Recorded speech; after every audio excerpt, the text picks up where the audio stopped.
Money is such a thing that everyone from beggar to billionaire wants to get it.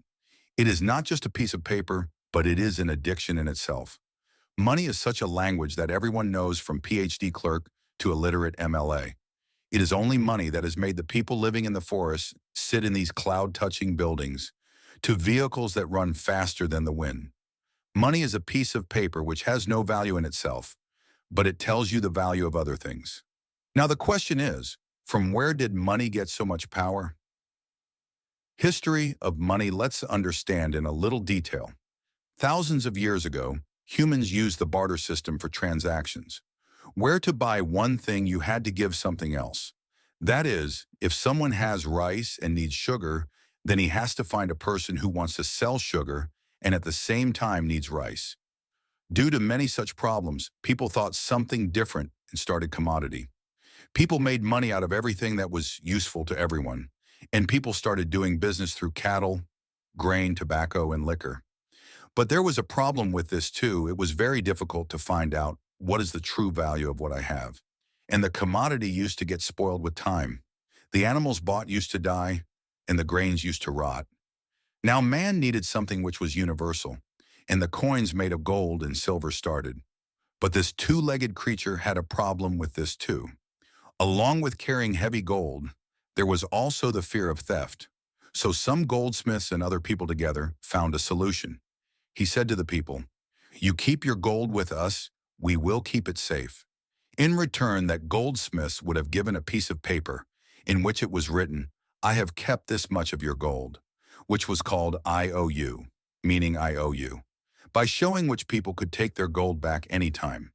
Everyone liked this idea very much, and people started keeping their gold with them.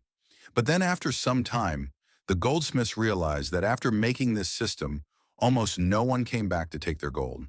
And everyone started doing business only through that receipt, because everyone was convinced there is a receipt, it means there must be gold too. Now after understanding this, the goldsmiths got greedy. Now the receipt made by their hands had become money. That's why they started making fake receipts. They didn't even have gold with them. But still, they used to make more receipts. This is how the world's biggest legal scam started, which is still going on.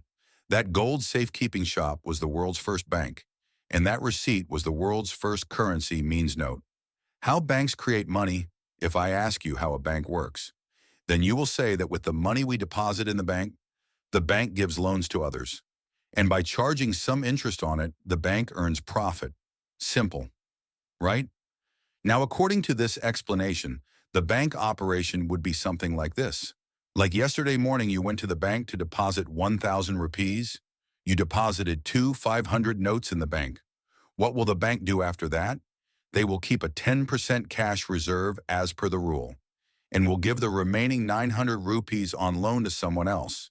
And if this bank charges 12% interest annually from the person with the loan, and gives you 4% interest per annum, so the remaining 8% became their profit. Right. All the commercial banks of the world operate on the same basic principle. But banks don't just make money like that. There is a big game behind it which most of the people do not know. And that game is this. That bank can easily make your deposit of 1,000 rupees to 10,000 rupees and can do business with it. And how does that happen? Let's understand. Suppose you go to the bank and deposit 1,000 rupees. The bank will keep 10% cash reserve as per the rule, and will give the remaining 900 rupees on loan to someone. But watch carefully what happened here. If you check your balance after depositing your money, you will be shown the same 1,000 rupees. And here the person who had applied for the loan and the bank gave him the loan, if he also checks his balance, he will also see 900 rupees. This means both of you have purchasing power of 1,000 rupees and 900 rupees in your hands. Whereas in reality, that bank has only 1,000 rupees in cash. Means that bank, just by typing some numbers on its computer, created currency of an extra 900 rupees in the market, which is of course virtual because there is no cash to back it. And this game does not end here, it goes much further. Like the person who applied for a loan of 900 rupees. He would not have applied for the loan without any reason. He must have needed those 900 rupees to buy something. And when he spends the money, this money will simply be transferred from his account and deposited in someone else's account.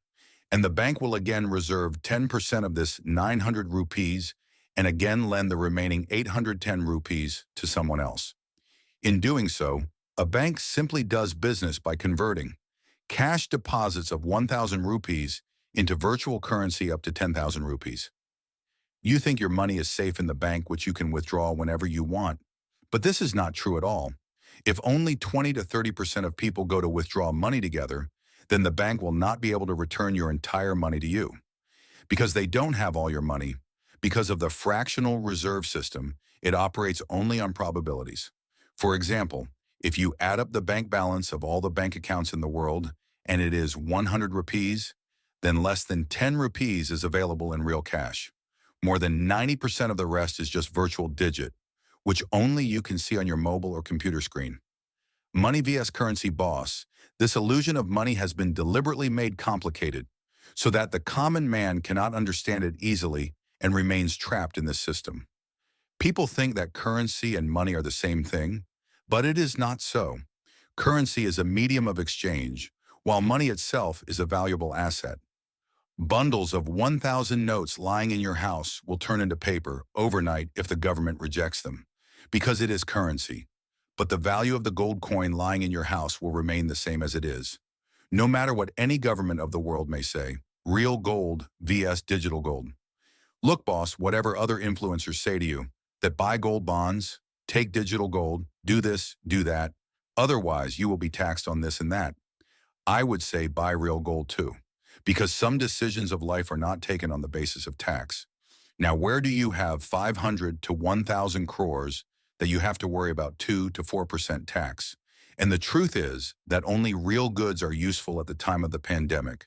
You cannot buy a ration for the whole year by showing your gold bond certificate to someone. But with a small amount of gold lying at home, one can manage for the whole year. This paper is only about trust, and the world is stable on trust only.